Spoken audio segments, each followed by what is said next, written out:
Welcome to the Brute Strength Podcast, bringing you worldwide experts from all areas of health and fitness. We cover training, nutrition, coaching, and mindset.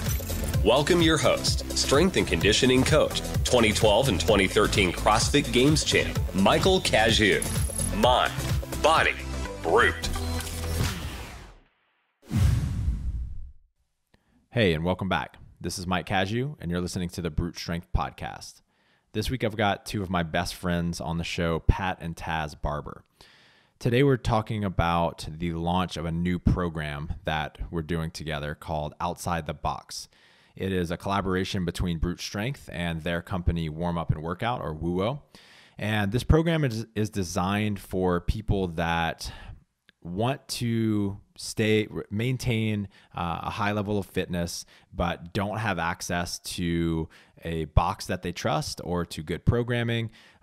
This is for people that want to be as efficient as possible with their time while following a program from experts that they can really trust. At Brute Strength, we have always prided ourselves in finding the best of the best in every area of fitness and the sport of fitness. And so when we were thinking about creating a program like this, we knew that we had to find someone that fit that bill. And no one in the CrossFit industry understands this type of programming like Pat and Taz. So in this show, we talk about their own personal transformation in fitness. I actually coached both of them in 2014 when they were at NorCal. And I coached them at the games. And so I saw them compete at a very high level.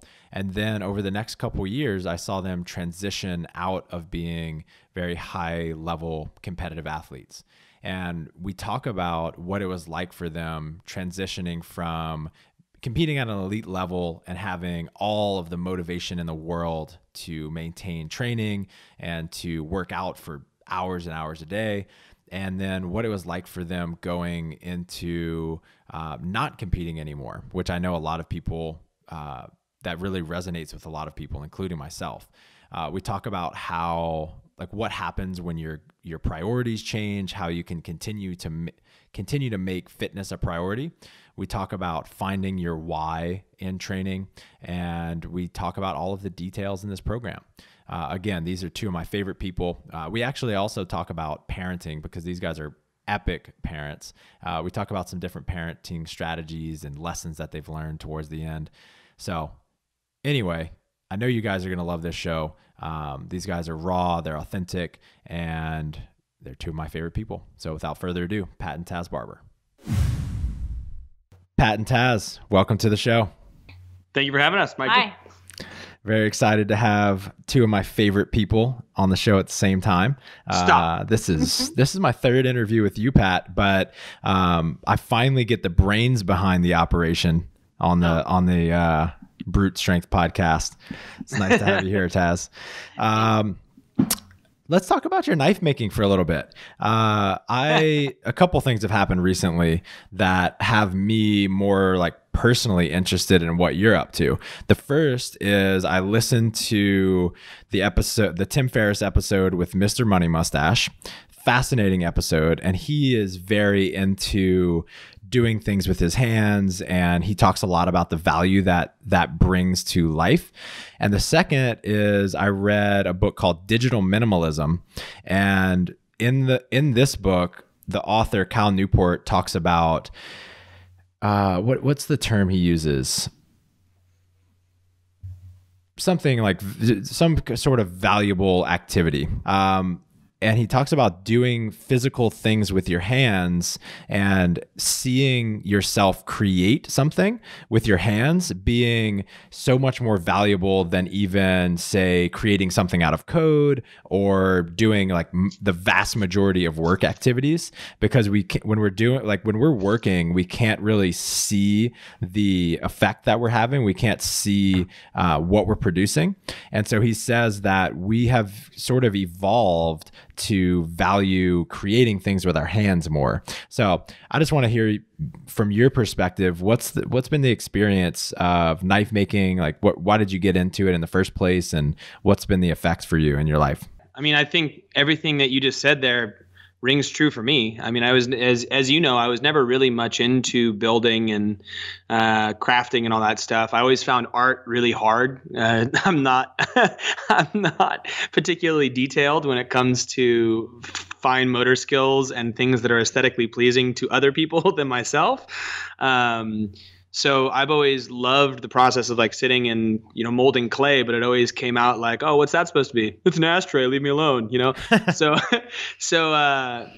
My initial foray into this was building our little mini unit in the back of our house with my dad. And that was like getting into building stuff. I always liked how things fit together. And as a kid, I was the kid who would take apart a, toaster or something like that, but I could never put it back together. I had no idea what I was doing, but I liked the process of working with my hands. And only once I like had the kids and bought the house and it was like up to me to make this stuff work, did I really start to see the value, or did I feel the value and the response of building something and looking at it when you're done? Mm-hmm. And it started with the little mini house, and it was exactly as you're describing there. It's like when we finished, like it was such hard work. And when we finished and looked at it, I was like, I built that. We built that. Like, that's a real thing. That is awesome. And though there was, there's tons of imperfections and it was super ghetto, it just kind of gave me the mental freedom to try it again and know that I had like a base level of skill.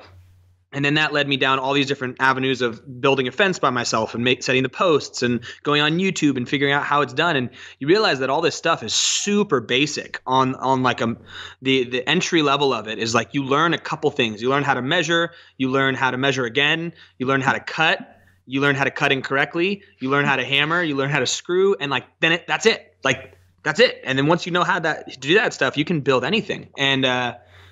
And the knife making was just kind of a process I got into pocket knives and I wanted to buy some, but you can't really justify owning more than one pocket knife. And I couldn't at the time convince my wife to let me buy pocket knives and let alone many of them.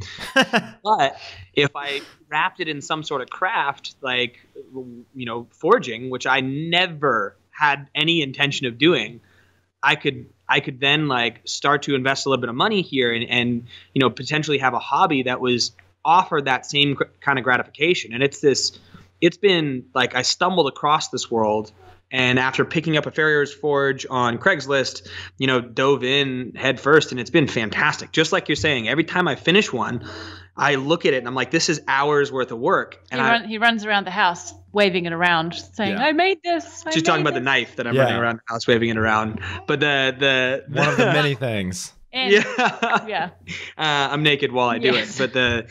But it's just fantastic. And what's really cool for me is watching the progress. I mean, you can even go to the knife that I gave you. Like I gave you one of my very first knives that I was remotely proud of. Like the other ones were, what was that? That's a real piece of shit. It is. I mean, compared to what I've made since then, right. It is a real piece of shit. Like and that's the fascinating thing to me. It's been what, 4 months? Right. And I've only made 8 knives in between then, but the leaps and bounds in progress have been so fun for me, like so emotionally satisfying to sit and look at it and be like, awesome, I'm done with it. Move on, try it again. Anyway, that's been my process through it. Super cool, man. It's so inspiring to watch.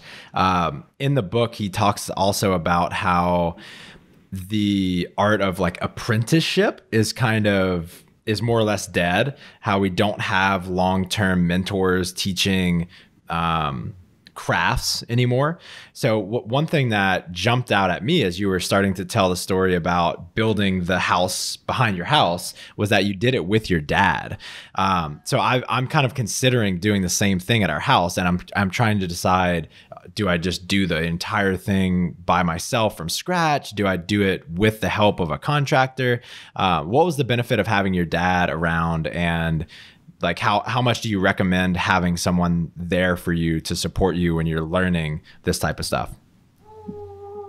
I mean, Taz can tell you, but honestly, I couldn't recommend it more with the first couple projects, because there's so many roadblocks where you're looking at something and being like, I have no idea. And like, hey, if I wire this wrong, does this whole thing explode? Like, and you're so in the dark as to what's going on that having someone there kind of hold your hand through the first big project, and all the little stumbling blocks that, in my history of trying to build I'd look at it and be like, that's good enough and move on. Right. or something where I'd look at it and be like, I don't know what to do, and then just stop working. Mm-hmm. They help you through that. And I think, and that gives you the confidence to then try to figure stuff out on your own. So I think with the first big project, no matter what it is, if you can get a mentor, they just show you the basics and they allow you to get through sticking points that much easier.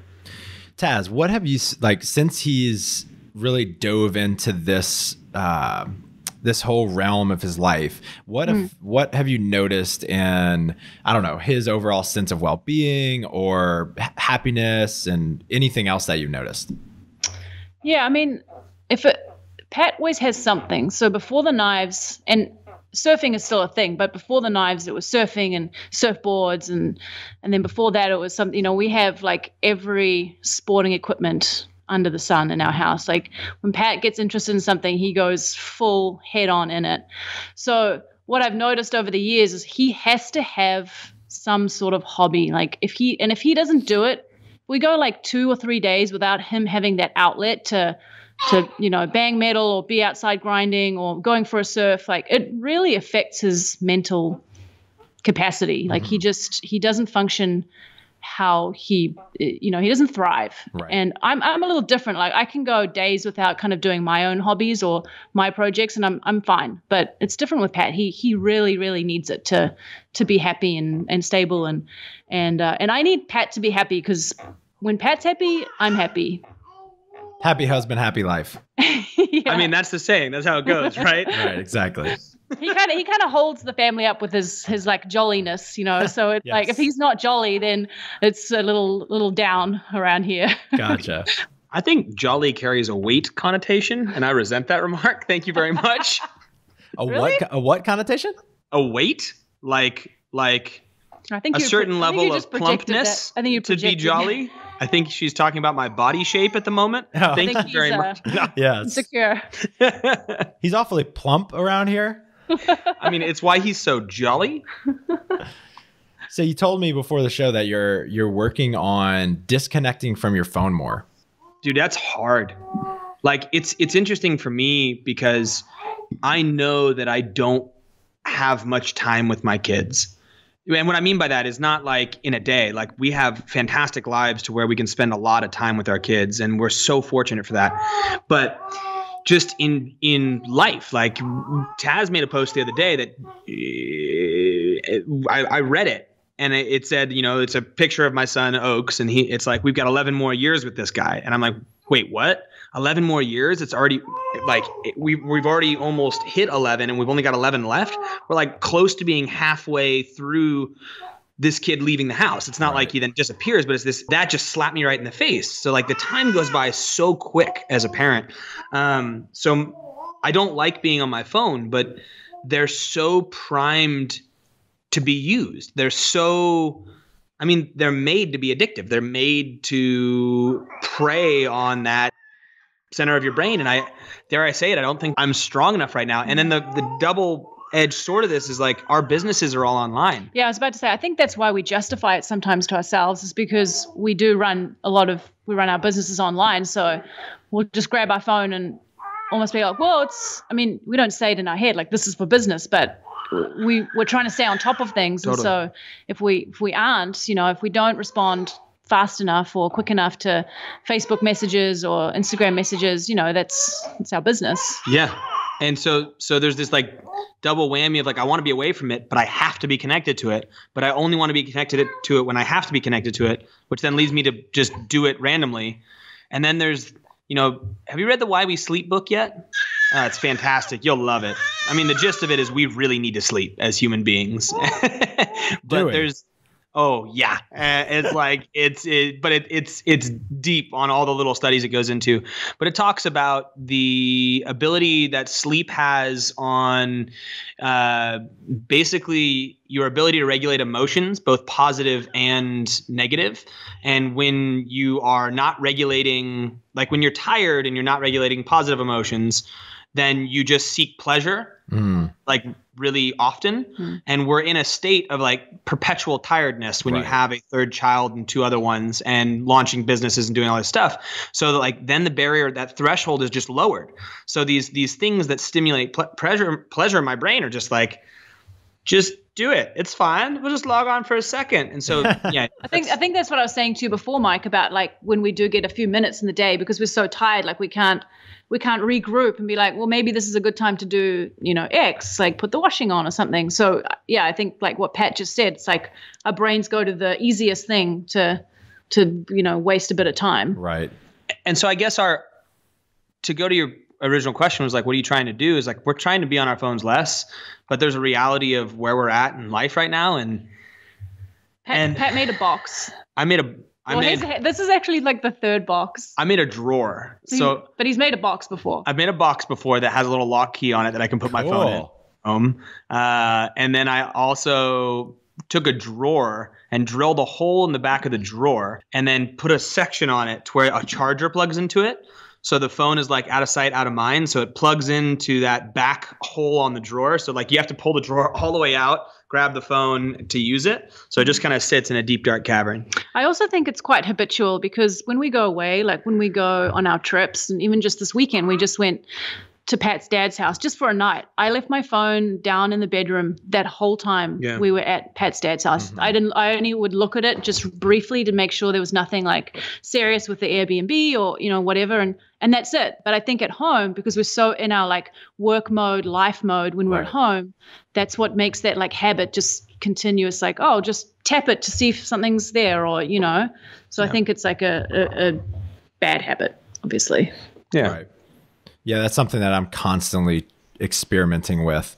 I'm currently back on social media, but I think after we're done, we're journaling about our keto experiment every day right now. I think after I'm done, I don't really know what I'm going to do because I'm stuck in the, but I need this for work mode. And also I really, really dislike social media and the effect that it has on me personally. So Digital Minimalism, the book that I talked about in the very beginning, it talks all about this. I think you guys would really dig it. So I think I'm going to do a digital detox in like at the end of this experiment and just very intentionally bring technology, bring the phone back into my life and kind of set some more rigid boundaries around how I use it. I really like the box idea. I'm sorry that it didn't work for you. And now you're into a drawer. Now we have a hole in a drawer. Yeah. Hole in a drawer. You know what, though? Twice now the kids have put the phones in the drawer. Mm-hmm. That's cool.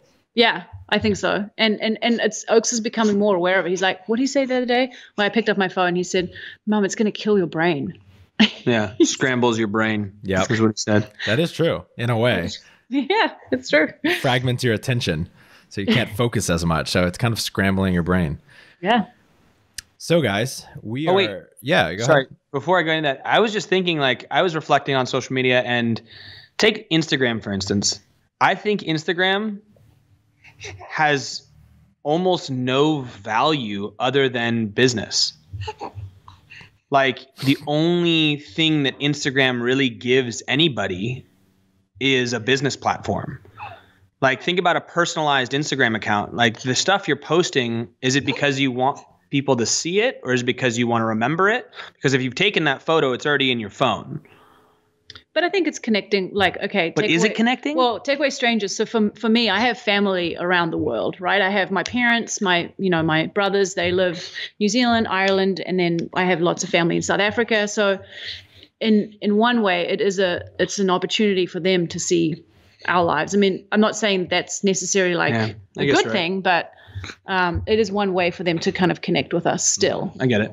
I guess you're right. He draws this distinction in the book between connection and conversation. It definitely can connect us in like a shallow sense to people, right? But it actually keeps us from having more in-depth conversation and deeper connection with people because we tell ourselves that we're already getting that through social media. Right. So I think it's kind of it's a false sense of connection that we that we see, right? And we also then maintain the fringe of our relationships, like our not so close relationships, often at the expense of our very close, deep relationships, because then we have less time for them. Totally. Yeah, good point. I agree. So we're launching a new program together today. Yep. It's called Outside the Box. We've been working on this for a long time, and we are excited about it. It has been a while. It has been a while launching this. Let's talk about how this whole thing came about. So you guys both competed in CrossFit at a very high level. I was actually your CrossFit coach at one point. That's how we met. That is how we met. Mm-hmm. And I would program these really long rows, and everyone would do them except for Pat. Hey! I don't did think those. Everybody did do them. I did No, those. that's true. That's true. And a couple of you, 2 of the 6, maybe. Yeah. So first off, before we get into the birth of this program, what changed for you guys when you stopped competing? Do you want to answer for you, and I'll answer for me? Sure. Yeah. Well, why don't we go Pat answers for Taz and Taz for... That'd be interesting. Fair enough. Do you want to go first? Well, mine kind of coincided with having babies.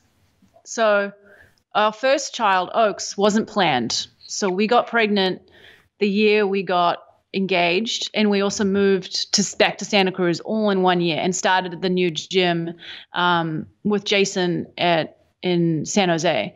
So a lot was happening that year. And then I got pregnant with Oaks. And so I had Oaks, and I was actually struggling with a bit of a hip injury at the time. So my transition from competing to not competing was kind of a forced one through having a child. And then somehow I got kind of convinced to be back on the team, which is when I met you.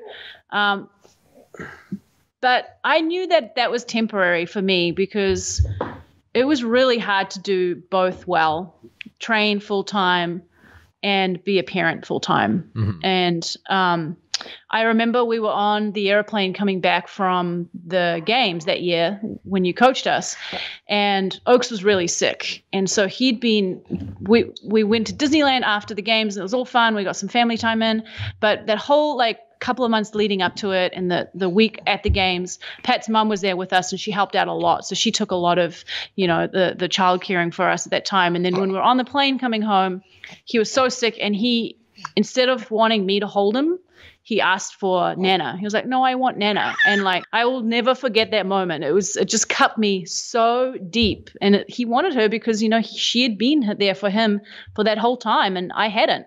And I don't think that was just me personally. I don't think there was a defining moment, like he never wanted me again. Mm-hmm. But it was kind of the guilt that I was feeling at the time. And I think for me, that kind of made up my mind. I don't want to have to put as much time into training as I did again for them.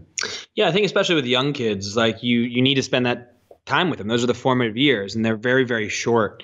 So if you're not with them all the time and you're prioritizing, hours and hours in the gym to be at the competitive level that we were at, it needed, you programmed it. It was an hour-long row. Mm-hmm. You're sitting on a rower for an hour. That was one of 4 hours a day. Exactly. And that's just it's incredibly selfish, but for a purpose, it's for a goal. It's just, I think for Taz, it was not. Yeah, it wasn't for me. And I'm not saying that, other mothers out there, they can do it and good for them. For me, it was just, I was just really torn. I just made that decision that it wasn't. And also because I had that hip thing and coming back was really hard for me. And I wasn't anywhere near the level of athleticism that the other 2 girls were. I held my own at that games, and luckily there were things that were in my wheelhouse, like swimming and running. So that was great. But, my strength and all those things that take a long time to kind of get back, I never quite got back to that point. And I wasn't willing to put the work in, I guess. I love how, I don't know if you remember that year, but Taz is I held my own. Taz was hands down the MVP of that team. She pulled the entire boat by herself, did all the runs. Come on. She was a beast for sure. So what changed for you after you stopped? What was your experience like after? Like physically, emotionally, or all of it? What, All is of that. Yeah, exactly. Yeah. Like how was your, for instance, how was your motivation to continue training? What was it like for you, identifying as an athlete? Yeah, I think I've been an athlete my whole life, so I've always had a very good self-motivating drive to be fit or be involved in a sport of some sort. So that transition, like I think I lost a bit of my identity, like being the CrossFit athlete to no longer being a CrossFit athlete. And I did definitely feel, like a little sad when I would see like the CrossFit games and I wasn't competing, or Pat would go off and do regionals and I wasn't in the team, or, so I got a bit of FOMO there. But I think when you have kids, like your identity shifts so quickly to being a parent that I didn't get that. I wasn't that sad about it. It wasn't like this huge loss. I wasn't like mourning the loss of being an athlete. Mm-hmm. And for me, like I said, like I'm quite self-motivated. So just like being a regular CrossFitter, just training 4 or 5 times a week wasn't a hard transition for me at all. Yeah. I think that's awfully rare, but I definitely have seen that in you. You just seem to just gracefully transition into that new area of your life. Whereas I think the vast majority of people, me included, have a really hard time dissociating from that identity of being an athlete. So kudos to you. I wish it was that easy when I had my back surgery and I was done, but it was not. It was challenging for sure. Pat, how about you, man? Yeah, different world for me. I obviously didn't transition the same way she did. I mean, she had the kid, so that's one thing. And then I was still competing for a couple years after that. And I was selfish for those first few years of my son's life, and did go off and do the 4 hours of training and continue to do that. And for me, like I have a pretty strong sense of self. I've always had that due to kind of how I was raised, and you and I have talked about that before. But for me, it was more like my training identity disappeared, right? So like I stopped competing, and then I looked at my reasons, my reasons for training, and it was non-existent. It was like, why would I go sit in the gym and suffer? Like, there was just no meaning there for me. So what I had to do was, over the last, few years, has been really try to find out why to train. And you and I have done some stuff together, and, like I've had a tore my rotator cuff, separated my AC joint, got a neuroma in my foot, and also had 2 kids. And it's like the post-competition era of my life has been kind of trying to find myself, trying to find the things to make me happy, not necessarily give me identity. Cause like I have like I said, a relatively strong sense of identity. So I didn't struggle with the same thing I think you struggled with when you hurt your back, of like, this is my identity as a competitor. It was more just like, I struggled with like, why am I in the gym other than to help other people? Like that was always there. Like I want to be helping other people. I want to be training other people. I want to be coaching people. Like I'm good at this. I get validation here. But when it comes to my own self, it was hard, and I did the surfing and I do the building and I do all that other stuff. But a reason to be fit, and continue training that's what I lost. Mm-hmm. And that's been the journey for me up until recently. And what happened recently?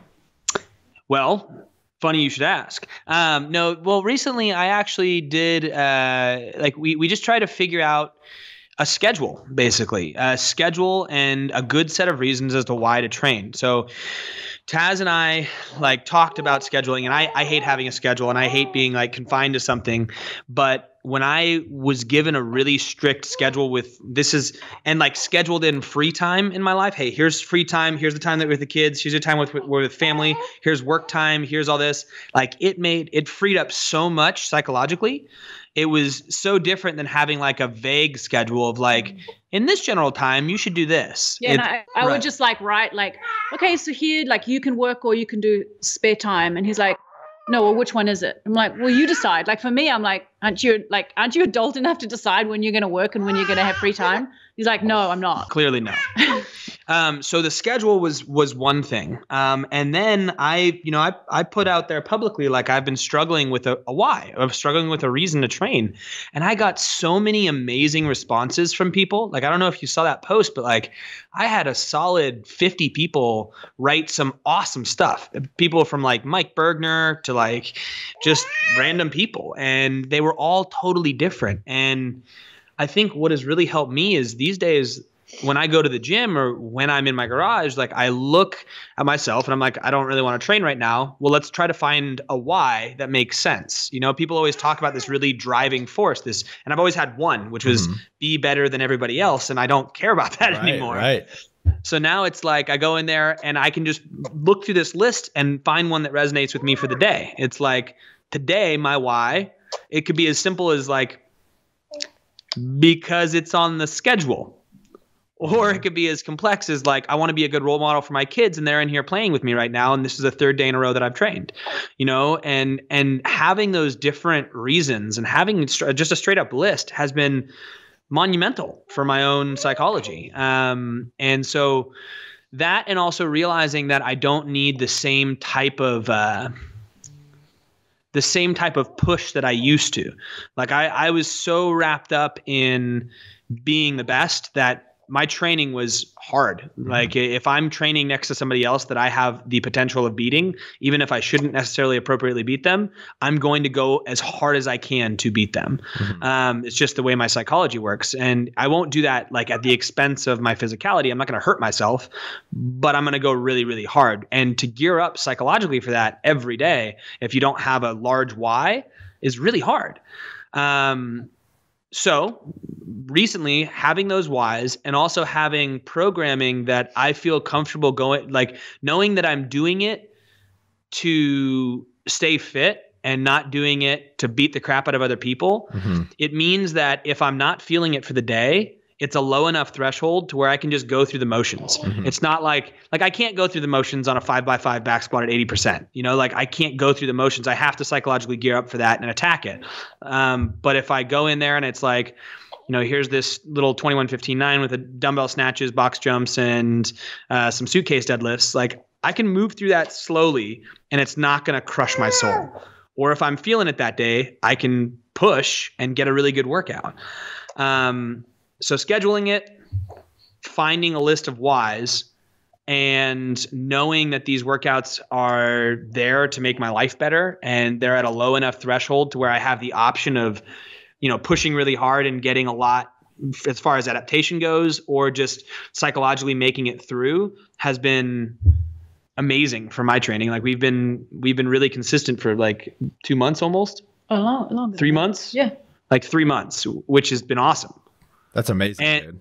Yeah, man. And it's fantastic because, I mean, one of the big drivers for me was the community side of things. And I lost my community when I left NorCal. I didn't have a reason. I didn't have a home anymore. Right. So now I was like bouncing around to these other gyms and I didn't feel particularly connected. And so that was another thing that made it so hard. And so we go to the gym, to a local gym, CrossFit Up now, once to twice a week, because that's what we're able to make it in with 3 kids, the businesses, all that stuff.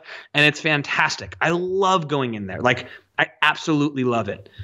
And then in the other days, we just train in our garage and in our little 30-minute sections. Yeah, I've never used I'm a huge proponent of understanding the purpose behind what you're doing and understanding your quote unquote why for what any discipline that you have in terms of like goal accomplishment. But I've never personally used that for my fitness, but it makes so much sense why that works. So for anyone listening, obviously you can try Pat's idea of crowdsourcing a why from Instagram or social media. But if you don't want to take that step, I really encourage you guys to spend some time writing about why it's important to you to stay fit and be consistent in the first place. That's super cool, man. Thanks, man. So tell us about the out of the box programming. How did that all come about and how does that tie into what we're saying? So, Taz and I run warm up and workout, and for us, like the best thing that someone can do for their health and fitness and just overall longevity is find a good box, a good gym, like good coaches and a good community. Like they transcend almost any training methodology. If you find a group of people that you can commit to, like you're going to make so many more positive changes in your life if they're chasing, improvement. And that's essentially what the good gyms are. And then you got a group of people all trying to achieve being better, whether it be in nutrition or sleep or lifestyles or fitness. And I think that good gyms are just the number one elicitors of like lifestyle change and sticking to it than anything else. And that's what we've tried to do with warm up and workout is create spaces for coaches that they can deliver on that promise day in and day out. And so we have been doing that for a long time, and we never really wanted to get into the individual market because we think we can help people through these affiliates. And then we kind of were looking at the space and just seeing how many people didn't have access to a good space like that. They didn't have either the financial means or the locational means or the current motivation to step into a space like that. And we're like, there's people who need this help. And we really think that we have a pretty firm understanding of this general space because we're now in it. Because we're exactly that. We're right. Now in that. Like before we weren't the people who couldn't make it to the gym or who couldn't live this lifestyle or who were so busy. Lived at the gym. Yeah. We lived right. at the gym. Yeah. So it didn't make sense for us to be in that space, but now we're not. Yeah. So basically now, I mean, it's appropriate for us to step into this space because we are this person. We are this not hypothetical. It's real. Like we don't have the time to make it to the gym that we want to make it to. And so this ability to step into the gym, our little home thing, get a workout and get out within 30 minutes is essential to us continuing to stay fit. And I've always been against 30-minute programs in a facility for the most part, because I think that if you're paying to go to a facility and there's a coach there and there's community that needs to be built, like an hour is pretty essential, unless you're just kind of like tapping some sort of progress along. Mm-hmm. And so like it never really made sense to me to input a 30-minute class into a gym. That was just my personal psychology around it. Other than maybe a low barrier to entry to actually joining or to getting members into your normal classes. But for a home gym, there's not the community around. There's not a coach who's walking you through everything. Like you don't need too many variants in the warm-ups because it's just you. You just need to get warm and then do the workout. The variation can come in the workout portion of it. And it's more about being efficient with your time than anything else. And that's why we feel like what we're doing is awesome and we're fired up to do it. So give me a little bit of detail about what the workouts look like. You want to, or you want? You're good. You can. You sure? I've been doing them. I have. We have been doing them a lot. Generally, the way it works is there's about 10 minutes of warming up, and the warm-ups are there's only going to be a variation of 30 warm-ups because only 30. Yeah. Yes. 30, only 30. But the thing is once people have been on it for a couple months, they'll start to figure out those patterns. They won't have to pay as close attention to those warm-ups. And they can just kind of get in there and get warm. But we wanted to offer some variation so we can make sure whatever workouts are there, people are warmed up for. And then the workouts are anywhere from the rest of that time, that 20 minutes, to more often than not right around 10, 15 minutes, and sometimes even shorter. And they generally are super minimalist in gear. The lower tier of gear that we have is a dumbbells and a jump rope. That's what we call minimalist. And then we have our mid-range tier, which is dumbbells, jump rope, box, and a medicine ball clean. Medicine ball clean? Medicine ball clean. Medicine ball, not the actual movement of a clean.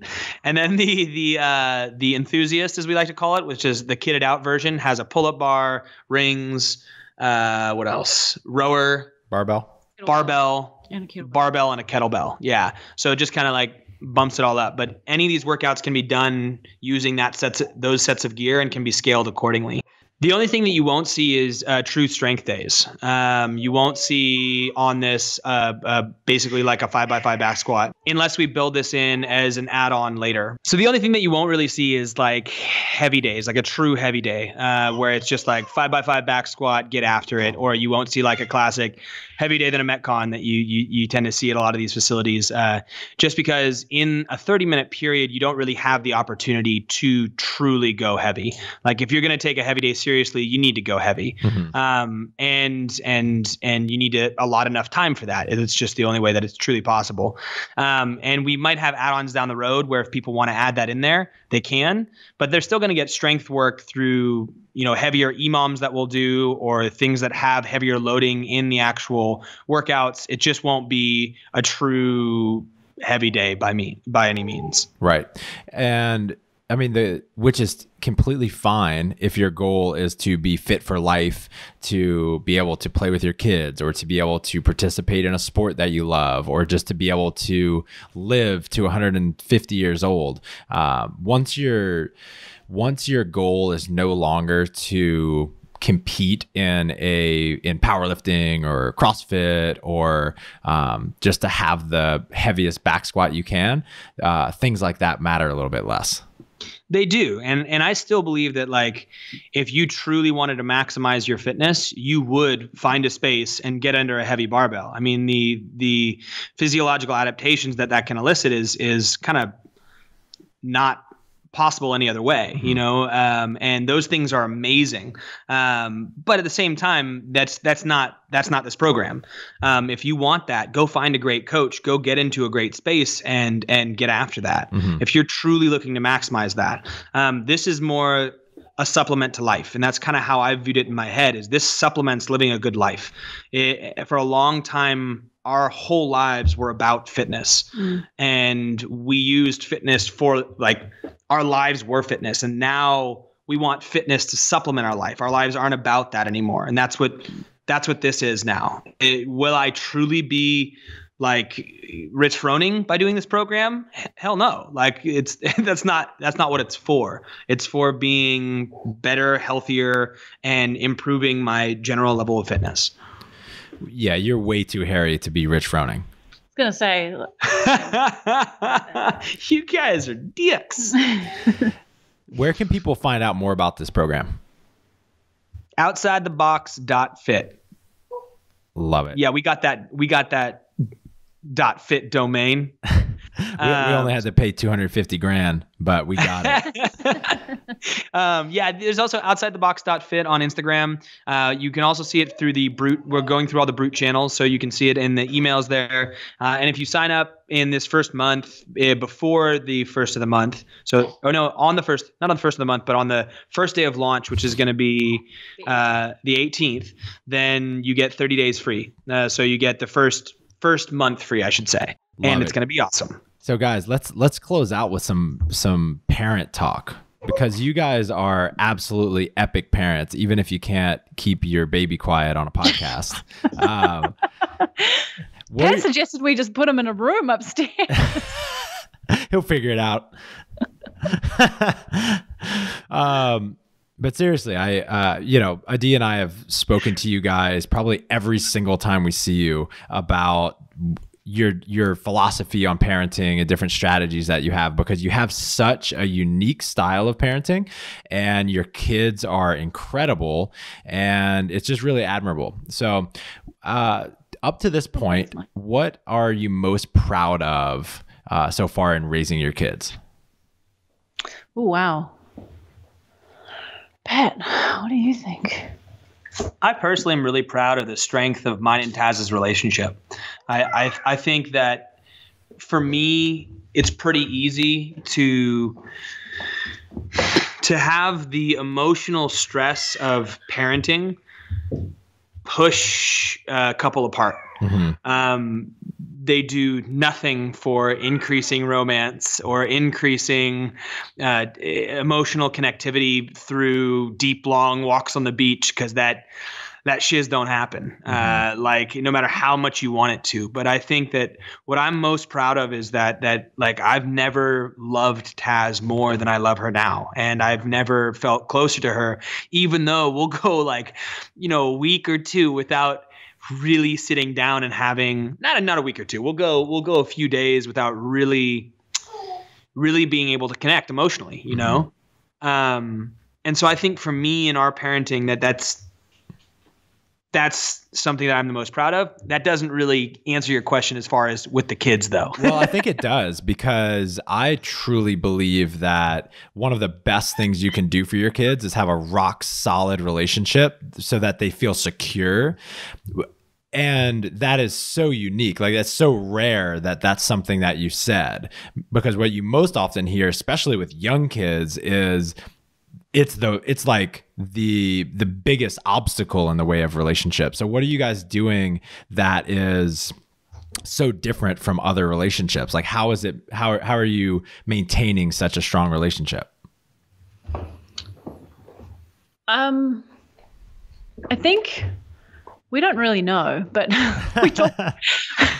we talk about it. We just have this like unspoken kind of like very deep connection, and that's what we discussed this the other day, and I think we came to the conclusion that we don't actually need each other, which sounds really kind of harsh, but I think it's on the flip side, it's sort of like what makes us so connected is because we are just so content within ourselves that we can be in these moments of stress and the moments of chaos and not feel like I need you to do this, and just we don't have to like lean on each other for emotional support. I mean, we do in our own way, but it's not through like desperation. I think it's just through husband and wife stuff. When she says don't need each other, she means don't need each other's emotional support to feel whole. Like right.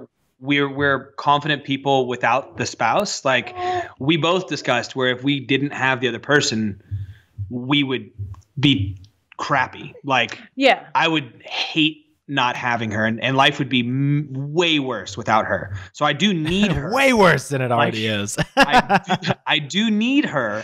It's just that I don't need anything from her, so to speak. Like she doesn't need to be a certain way or do a certain thing in order for me to feel the love for her. And I'm the same way. Like she's the same way.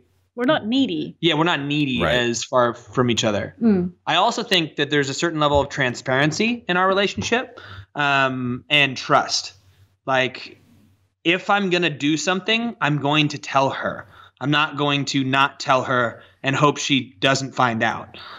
And that requires trust because I do some dumb stuff.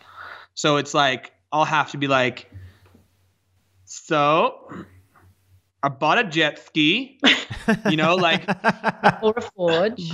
Or a forge, or like I spent all our money here, and then she feels confident to be like, hey, that was a really bad decision. You need to return the jet ski.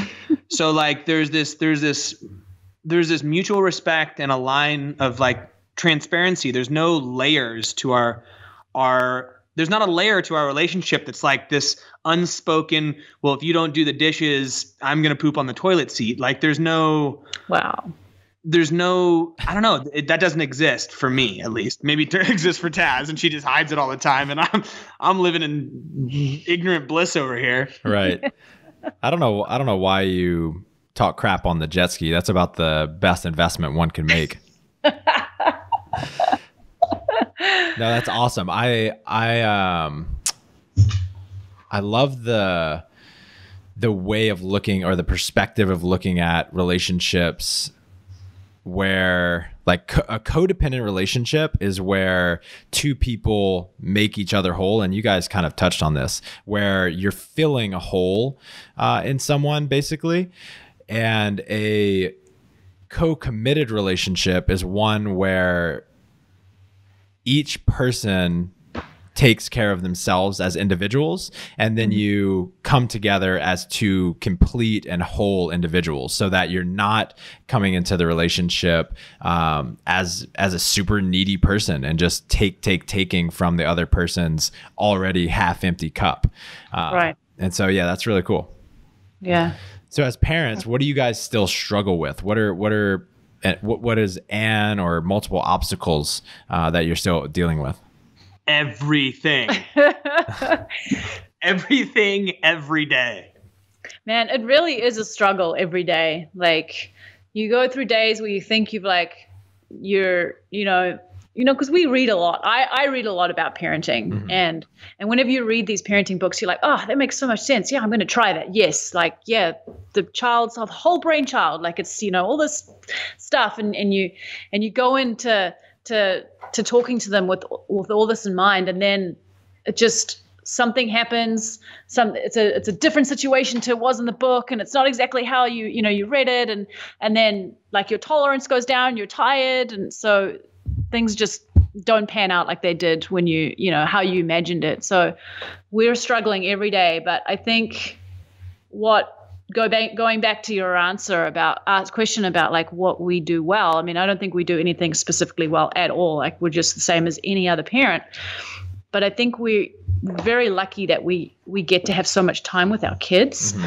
So we're around them a lot. So we can be somewhat consistent with them, which allows us to make mistakes, because we can like fix them and try again.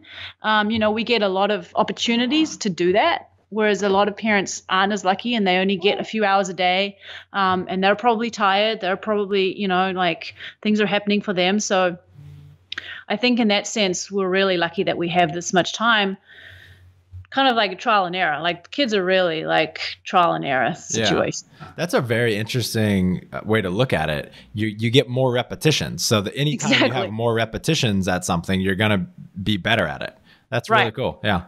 And so one way of I'm trying to view our parenting is just creating relationships with our kids, rather than them just, we're the parents, they're the kids. We're trying to create good relationships with them, so that can transfer over into when they're adults and when they're having relationships with other people. And I think that's helped my mindset too, is trying to create these relationships with the kids. It doesn't mean always being their friends. I mean, I think there's I think there's a really clear distinction between parents and friends. Like, friends don't put boundaries on each other, Totally. The parent's role is to set boundaries for kids. And I think that's where I've seen it slightly go awry, where it's like, I'm going to build a relationship with my kid. It's a two-way street with everything. And personally, I think like, someone needs to put those boundaries in there. And like, that's, for me, that's how I view it, is like, I want to be as close to this human being as I can, while understanding that their boundaries forever are set in place by my relationship with them. And what I demonstrate with them, and what they demonstrate with me. So it's a hard thing, because, as we get more run down and we get sleepier, like, our emotions go different places, and you sound like we're dying. I don't know. No, we're not dying. I'm three young holding this guy. Anyway, I feel like what we're doing well is constantly reevaluating, and not getting stuck on any one thing, not picking one solution that always works and just going after that. I think because we make a lot of mistakes, like, every day, and we have to apologize for those to our kids, and go in there and say, hey man, I shouldn't have yelled at you for throwing your brother down those stairs. Although, why did you throw your brother down those stairs? Let's talk about the negative ramifications of throwing your brother down the stairs. And then I maybe come full circle and say, you know what? I should have yelled at you. That's a time where yelling's appropriate. Let's learn about this, little 6-year-old. So I think that, like, constantly reevaluating where we're at, and just being there, like, that's what I think we're doing well, but it doesn't mean that anything's easy.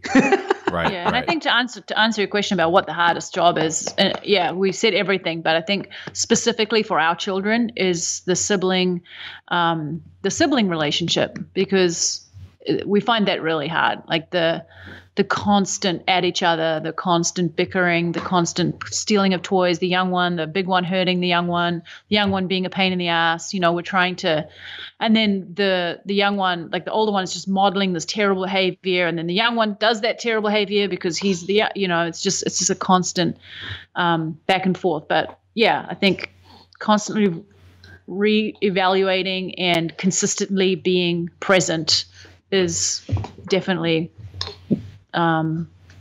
helping us. Mm-hmm. And one thing that you're not saying that I'm picking up on is you're just staying very engaged with, like, how am I doing as a parent, and working on evolving as a parent rather than just putting out fires and trying to get by. Like you're being very engaged in the learning process of being a better parent. Yeah, I think we're in a very privileged position to be able to do that. Right. Like, I mean, and we don't do that every day, like the days that we're stressed and we're tired and we're trying to get these businesses going, and, we probably aren't very good parents. Like right now we're doing this podcast and our kids are watching TV. Like, that's fine. We're okay with that. But I think because we're so privileged and we have a roof over our heads, we have enough money to eat, we have enough, we have friends and we have a community.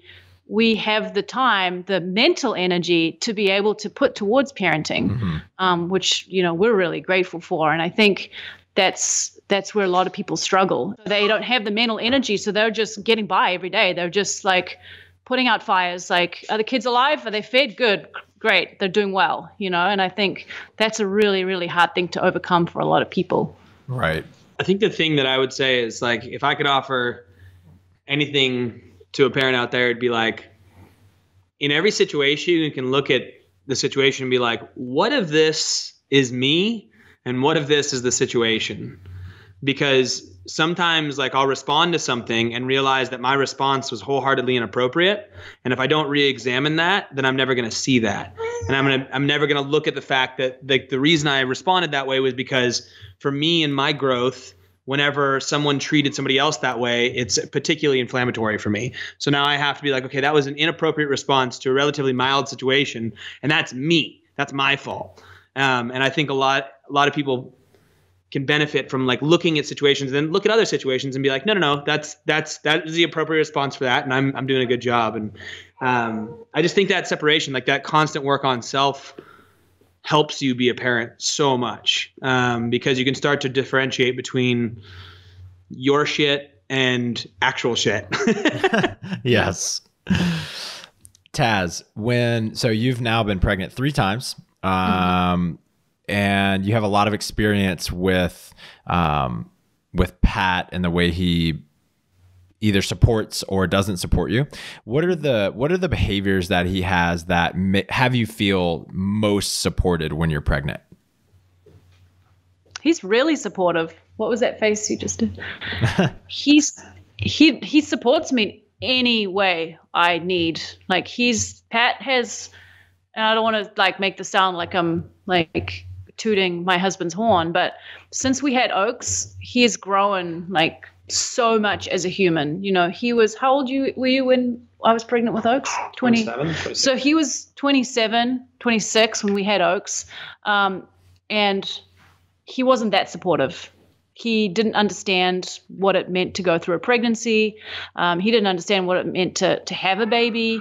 And like he said before, like, he was quite selfish with the time that he gave. He still needed his alone time and his personal time. And, but since we've had Arrow, and even more so with Forks, anything that I've needed, like if I need time, if I need them to leave the house, I can just ask Pat and he will give it to me. He's not great at sensing things. Like, I can't give him a cue and he'll be like, oh, Taz needs me to get out the house. I have to tell him and I have to ask. And that's hard for me because I'm not used to asking for things. Mm-hmm. So it's kind of helped me grow as a human as well by just asking when I need help. Being like, right. I need you to do this. I need to have a bit of time today to do some extra work. Can you do this?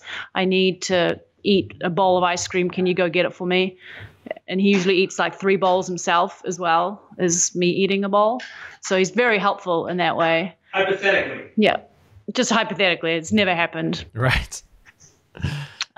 Yeah. So as a husband, I think just kind of, there was one, and I think we actually talked to you about when we were there with you guys, there was one moment where we had a disagreement and I had to put my foot down. I'm like, you don't get to have a say in this right now. I'm the one who's pregnant and you need to be okay with that. And he was like, okay, all right. And he just backed down. And Nice. I was like, well, that was cool. I didn't think that would happen, and it might not happen like moving forward, but he was very respectful, like, because I brought out the pregnancy card. And Yeah. so yeah, I'm super lucky. Oh, that's amazing.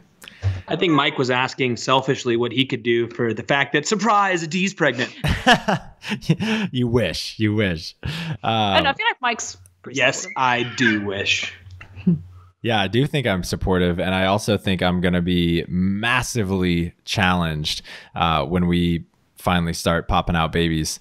And I ask because I see your relationship and I do admire your ability to stay close and transparent while having 2, now 3 super young children. So I asked that selfishly. Cool, guys. Great time. Thank you for your time. Nah, man, thank you. Thanks, Mike. It was fun. So guys, we talked about the new program that Brute and WooO are launching. It is Outside the Box, and you can learn more about it at outsidethebox.fit. Go learn more about it. Where can they find out more about you personally?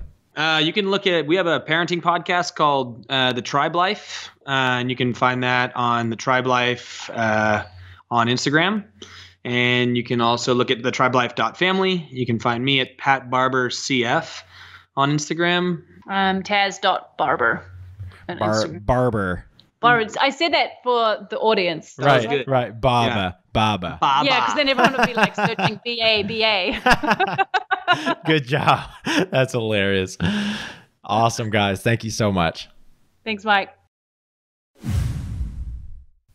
Hey guys, over the past 5 to 10 years, there's been a huge explosion in the number of options in training programs for the sport of fitness. And because there are so many options, it can be really confusing picking the best one for you. So a couple years ago, I created a guide specifically to help you pick the right training program to meet your needs and to fit your lifestyle. In this guide, I go over how to avoid the biggest programming mistake that I see people making, 5 costly misconceptions about programming, training methods that work best, 3 mistakes to avoid when choosing a training program, the importance of value and price, and then finally 4 steps to reaching your potential. And this is a free guide. This is something specifically just to help you find what's best for you. And you can get this by going to brutestrengthtraining.com/PYP. That's brutestrengthtraining.com/PYP. This episode is finished, but your training journey continues. Head over to brutestrengthtraining.com/SSW and grab your free pack of 32 accessory workouts that you can incorporate into your training and start improving your strength immediately. That's brutestrengthtraining.com/SSW.